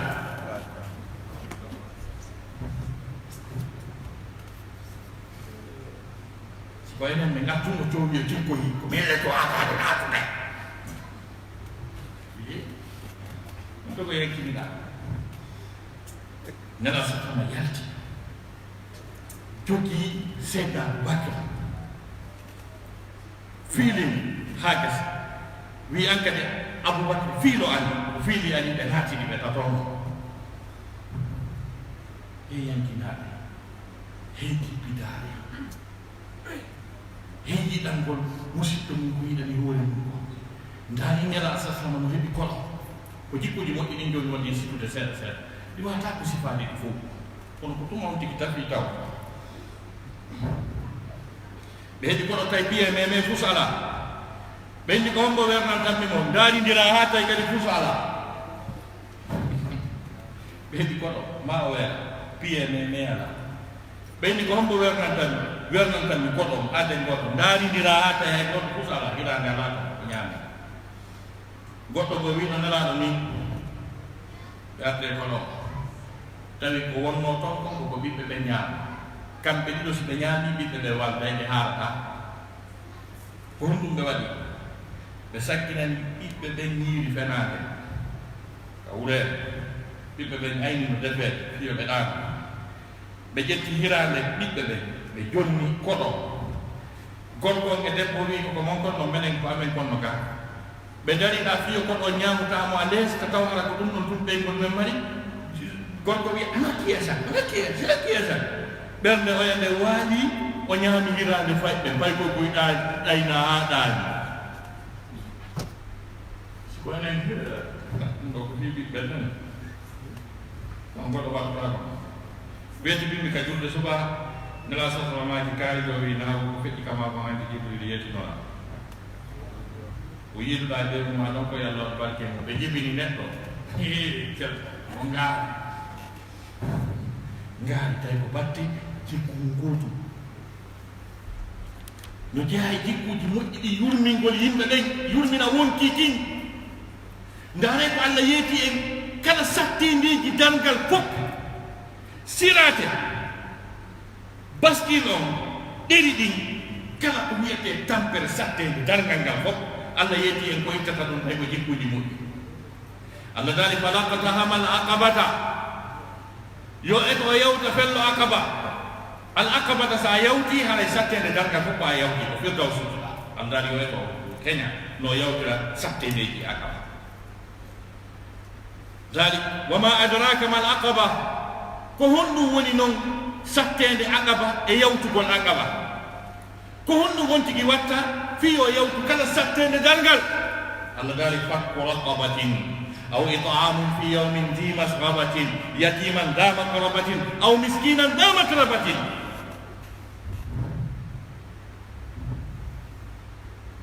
ويالي أوالي بولولي ويالي أوالي شابي بولولي وويس أفالا يوكو تقرن دانغا كودي لواتا رين داني goɗɗo no sooda no majjinɗi meɗen kurkeɗe no briba liberté mum yataka faala wondata e ɓey mumum ɓiɓɓe mum na ɓiɓɓe mum kañi ɓiɓɓe mum fof ko jiyaɓe goɗɗo dongi teddungi ka ari o ko kanko jonnete ara tawama o situation soodamo ha gasa wiya iɗi hande yawa wonani hoorema si tawi ɗum ala hande neɗɗo sokaɗo e ɗi kasoji men ɗo sabu ñamade taw detrudana bonɗina fenade yaha ƴetta landuɗa ko jelu sokimo ɗo ɓe wola yoɓa o hettoya ma neɗɗo mo impôt mo detki ɗeɗɗi ñande o mo addanede lettre sendiniramo ɗi lettre ɗi o hettota joni o dogata rewi makko tade ha yumude a yoɓanimo ñamade fof ma goɗɗo walline e labtade wiye koyngal ngal ko taƴetengal ko opération hay nguuɗo ala piye mais landuɗa ko jelu yoɓa o ñawde o hetto ɗum ɗo fof no wiye fakko raqabati est ce que na jikkuji moƴƴini aw it'amun fi yawmin ma ñammina haysi koye ñallal gotal pet fi yawmin zi mashabatin jomiraɗo heege oɗo ko weelaɗo ha o jeeyi heege min joni na weelaɗo joni koko zi mashabatin weelama ajite ɗen wojji cos haysi ko ñallal gotal ɓanna maaro e tew e jus e ndiyam o minéral o ñaama ha o haara o hetta hoore makko o yaha yatiman dama qarabati ma ɗum alyatimaji mo ɓen mum ma ima nene mum ma ɓe ɗiɗo noon taw o helli baaka ala ko yoɓanamo naata l'école ala ko naɓamo labtani ala ko dankomo kala nelal sattugal ko kanko hay paɗe o ala teppe ɗen fof hino waɗi fara pay ko ngal yatima o miskino ƴetta ko ge on situation addamo Conakry o waala ka ɓiɓɓe maɗa ɓe waltoɗo o watto père fermé jawnama ko fajjiron ma tippinamo école française rewtanamo ɗo tippa formation makko e diina makko est ce que en miiji ke fi ɗum woɓɓe ɓe so ƴettoyi siko on ko kala golle sattuɗe ko kala golle sattuɗe ko ɗum o rondete o yango hitande nden fof juldere nden hewta o holtira ɓiɓɓe makko ɓen ha timma o inna alyatimajo e hikka muñño paɗe ɗe ganga heɓali paɗe pay koko yamba gas ko kala yeyi paɗe an ɗen kanko andita ɓen makko mayino inde so ɓen makko no mayino kanka de heɓa wurno heɓani paɗe yatiman tama kalabatin o miskinan ma ɗum miskinon pauvre mo ala hunde da matrabatin min kalima matraba hunaka kalima turab c'est-à-dire basal makko ngal harino ha programme makko fof wonino ka leydi o ala hunde ko yowete tawɗum ɗum e donkum ɗum fof ko gatal ƴetta on waɗamo situation o waɗa employamo heɓa golle heɓa no wolira est ce que ɗum ɗe ayde ɗo fof je pense que tout ça est social n'est ce pas ko ɗum ɗo fof Allah daali sa waɗi ɗum a tongoyta ko gangal e dans une seconde haɗa ka aljanna est ce que l'islam na jikku moƴƴo noddiyenge ɗum l'islam ko jikku moƴƴo noddiyenge ɗum jikku moƴƴo nunɗugol wonula gooya ya ayyuha alladina amanu kunu qawwamina بالقسط ولو على أنفسكم أو الوالدين أو الأقربين نمده هذا يقول كفر أنا تكتيون من الله كفر باي باي نبيتاو سيرنا كلا بنياما يجوني يقول فعلا كارمان يجوني لا يقول ما هو ولا تا نلا سفاماتي سنين فاتي ما كان الماء دوجي بتجاي مدومهم دون سيفادي مجيء la bali tango per yonanade yoni nanni ko hatta ay se woni do ajama parce que fuddi ke situde dikkuji moƴƴi ɗen sipaki fi yondinade fi muñal fi okkugol fi laaɓugol reedu fi sifaɗi fof ɗin jikkuji fof ko jikkuji labaɗi ko ɗin wonuma an julɗo on ko wonɗa julɗo kon koyo adde ɗon sina ɗum ana tawi woɓɓe qur'ana wi qul bi sama ya'murukum bi imanukum in kuntum mu'minin iman mum siko ɗo addi on ambassade fuɗɗite kadi so tawi enen ko gonɗinɗen kon fof oya susta yiide oya susta yiide ɗo heeɓi ko ari wo oya janta oya huccay ɗum oya ñoamo oya bonnamo inde bonnanamo programme ji makko aɗa fana gollude alaji kaari e tigi tigi on mbayi mo andi funde anda so tawi ɗum ɓe golliti o ɓurete joni sa kala sa jaɓanoon watta hakkille mene wonni ɗo kono ko minen ɓuri ɓe andude ta ko fi pour taw heɓu golle ɗen o heɓa goɗɗum a julɗo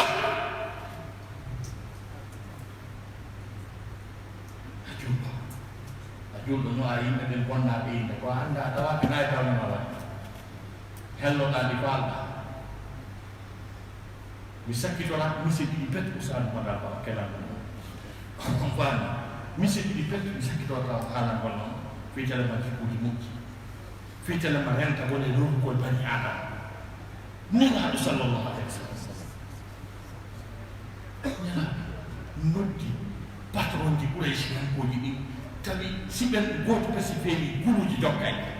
be wi ko hade men jokki yin ko no don me ida yi ko le makko san me jokkete ko won awol ne ko gon organise ha o don garande bu be je il faut e hibe jodi ne la no waade be mokko be jabi bondo no be Abdullah ibn Ummi Maktum ay yata yawi or makko wi na do jeni nan ko Allah ni mi mako ne la do andi programme o boni parce que ko siba ko be wi no be ida ko nela do ñirmini sansi yeso gon wutti Allah fili nela do fili ko fi hon wala dum awasa wa tawalla an ja'ahu al'ama ko fi hon ñirbinani da hi si eyo jaga si godari ni janna ko ni wawda Allah fili nela do hanela do sikon Allah na day mo yiti tay ko fi mo ñirbini bundo tay ko wadi bundo ko normal bundo ay anda bundo sa bodi mundu ko ma akuli te bundo bundo tapira bundo yi ko wada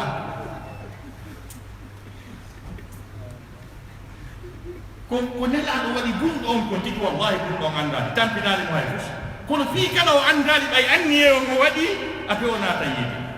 ne la do kuli ke bundo yi ali kulama o felama ha ape ona tayide am fewta juldo yennama am bonna inde juldo bonna namo programme untuk gonna juldo ko ngal misal dimmangal ko fewdo affaire badro nala sallallahu andi fi setewol Abu Sufyan ay tay den nangal économie mabbe fop jawde mabbe den fop no woni parce que ari kambe système commerce mabbe on be hawti ndray woni mo kala ko jogi ko fop be immina goto o yaw sonda e maati yo mo atta mo kala hendo dum ko be yeyɓe soodo e maaki jo nelaɗo anndi fii geloɗi ɗin setewol geloɗi milliard ɗi ka woni nelaɗo yo alay sakko yeeɗi mbaɓɓon ɗi addonɗi ɗo ɓe yeyɓe sakko yi ɓe nangi geloɗi e maaki ɗi e marchandise hoɓɓe addi ɗi on sayi nelaɗo tisini saabaɓe Abu Sufyan en anndo ɗum to hoore makko nde wawi stende lancike ɓe anndi ɓe perdi ɓay ko kamɓe hendanino dolɓe men ɓe hettata ɓe keerɗe woni ɓe felliti ɓe perdi ɓe hettata ɗum aduna ɓe diisodiri ha neɗɗo goto e julɓe ɓen arenni on neɗɗo mo ɓe nelno o wi kaari yo wina o wi la ilaha illallah muhammadun rasulullah silma sa silmina mari avantage ji ɗiɗi ɗum ɗo fof wangi ko sa hokkori julɓe ɓen e tawde kadi a daɗayite naata aljanna o wi e yo yimɓe heeferaɓe ɓen menen heeferaɓe ɓen min tumbolira min diisodira men daaram min fof amen menen heeferaɓe ɓen ɓe fellita ko min ɓuri lumɓuɗe ɓe ƴetta jawle maɓɓe ɗen ɓe jonnani yomi soodanoyɓe maaki mi soodanaɓe maaki ɗon mi adda haa ɗo wi ala yomi wi la ilaha illallah o mi jeeya ɗum ɗo fuu o wi bisa ma abda o bihi imani haray moƴƴaani siko fuɗɗori gonɗinal angal ko bonnugol honaade hoñum wakkilaaki ɓe inni awa jooni noon ɗum ɗo jattete nde ware kadi naatoya yiide o inni ko ɗum ɓurani ndela sasama diisodire sahabaɓe kon ɗum watte ɓe hannde ɓe fottani accitemo e ɗum hollen ɓe naafi ɗum adde na adna faale adna adde ko fiyo feere o inni o yeeɓe sobi Abu Sufyan ne yiiɓoy ɗum fof ɓe tawi fof so jattaka on say o sirnditi makkiti on fof wayna kaari jo wiyana wayna ko jom jonnonoɗa o woola wayna ndaari ɗum ɗo siko ɗum ɗo tigi winoɗa o ndaara wayno siko miyamuno heɓaɗano waɗ ɗum ɗo mo kala wi ɗum mo kala hetti tawi ko gokkun ni wayni min kadi mbugoyankoy ko ɗum ɗo hawdi wayni mo kala hetti ɓe wi mo kala wi'i siko kañum yahuno heɓatano berwa on maakiti ɗo on sa o inni mi yeñimina to yal islam o ƴetti koye mbukoy so ƴettino ɗum ɗa fof ko milliard je euro o heɓay o ƴetti télé wonma 300 euro o acci wona 1 milliard euro Jadi 300 euro after la ilaha illallah Muhammad Rasulullah Islam. Yang itu mai saya dia gua sudah kamu mati masuk tiga ya tak. Untuk Islam dan umum. Assalamualaikum.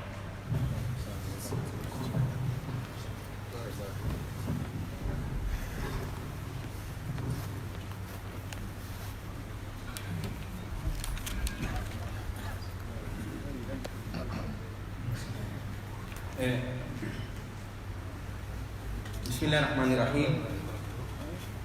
نشكر الله سبحانه وتعالى ونشكركم أيضا على حسن استماعكم. نعم بهذه محاضرة القيمة المليئة بالفوائد والفرائد، ونسأل الله سبحانه وتعالى بأن يجعلنا من الذين استفادوا بهذه المحاضرة المليئة كما أسلفت بالفوائد والفرائد. ونسأل الله سبحانه وتعالى أن يجعلنا من الذين يستمعون القول فيتبعون أحسنه. أيها الأحباب الكرام، للذين يتكلمون اللغة العربية، وسأحاول أن ألخص هذا الموضوع بإيجاز. فالشيخ تكلم حول الحسن الخلق. نعلم جيدا أن الإسلام ما جاء إلا لكي يحسن أخلاق الناس، ونعلم جيدا أيضا أن الإسلام قد حرم جميع أنواع الظلم، فالإسلام حرم جميع أنواع الظلم. والله سبحانه وتعالى مدح نبيه صلى الله عليه وسلم، لم يمدح بالعلم ولم يمدح بالمال، وإنما مدح بالخلق الحسن والطيب. قال تعالى: وإنك لعلى خلق عظيم. وسأختصر بهذه الآية فقط. يقول علماء البلاغة: لو دققنا وتمعنا النظر حول هذه الآية لنرى توكيدات كثيرة حول هذه الآية، وكذلك بما يسمى في علم البلاغة بالاستعارة. الله سبحانه وتعالى أكد بأن خلق النبي صلى الله عليه وسلم عظيم. قال: وإنك يا محمد لعلى خلق. يقول علماء البلاغة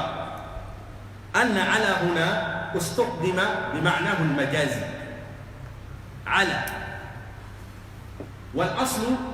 أن نقول وإنك لفي خلق، لكن هنا بدل فيه بعلى بغرض بلاغي في تصوير ما يسمى بالتصوير التمثيلي، وكأن الله سبحانه وتعالى شبه الخلق بالدابة، وشبه النبي صلى الله عليه وسلم راكب الدابة، يعني أن النبي صلى الله عليه وسلم هو أعلى من الخلق، وهذا من سمته. ولذلك إمام الترمذي ألف كتابا وسماه شمائل المحمدية. نسأل الله سبحانه وتعالى أن يصلح أحوالنا، وأن يجمل أخلاقنا، وأن يجعلنا من الذين استفادوا بهذه المحاضرة القيمة والميمونة. وكذلك الشيخ مما عجبني من خلال محاضرته أو من خلال هذه المحاضرة أنه ضرب الأمثال وكثر الأمثال، لأن بعض الناس ربما يلقون الكلمات أو محاضرات خالية من الأمثلة، لأن الأمثلة هذه أسلوب أو أساليب من أساليب القرآن. القرآن ضرب لنا أمثال كثيرة، مثل مثل الذين ينفقون أموالهم في سبيل الله كمثل حبة وهكذا، لأن الأمثال يقرب المعنى، هو أن تشبه الشيء المعنوي لشيء حسي حتى يتقرب المعنى. وأنا من خلال هذه المحاضرة ليس عندي كلمة حتى أزيدها،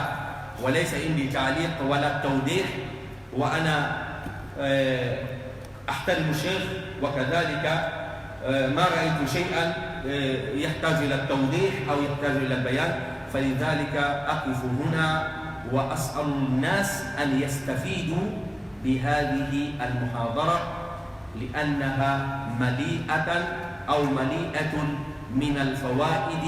والفرائد. نسأل الله سبحانه وتعالى أن يجمل أخلاقنا. هذا يمسك بجول بمين هذا يكوية يكون تعليق هيفوسني على كم بيدا لو كوية تعليق ولا التوضيح هيفوسني على كم أمينتا سكنا ولا تعليقي ميالا كريكم يمانجينا بس كون مانجينته بفوقري لك دوندو بينو نسكتي بانجين غولكو بانجي من السعد توضيح الواضحات سيقول إني لندو جوني سيفانين كونو نانجي واي تاي نانجي لويالتي هذا يوم تريساتنا الله هذا يوم تريساتنا ليلا كنو وادي كفيني بانجين تاب هذا يكونو وادي هاي كان دفت tuma be indu mande hal fere do mana mayre ko niwo atawa hal fere den hakko dila fitte sinadum ko laabi ko hay fitte tak ala ko dum ni hakku de ko toro jamaa on wallah ala yewtere den minno mi nafitorinde gonnu wadi mi nafitorinde ide mari yewta ide go yewta be nasudi ni tum piata mise Allah subhanahu wa ta'ala e nuna sallallahu alaihi wasallam no heri e hadisa jima e ayati be yewti be piye mise parce que bina fo fotata haddille si hendi ke bindon ngol tum no ga saron ka famu kono si misal piya ma e hunde de yata e hunde de wuru dunda haray batti lay ko wiete mana ko dadi jammu be balaga be inne wonta be no jeya e ko labinta yewtere tuma yewtuda hunde de haddille famata upiya e misal de hunde de hitere hiyata batti dira ko haqqille hiyata ko e ko hitere hiyata ko parce que ko hitere hiyata awola ko fona kono ko haqqille yewtata fama don kar han ko wadi Allah biyane mathalul ladina yunfiquna amwalahum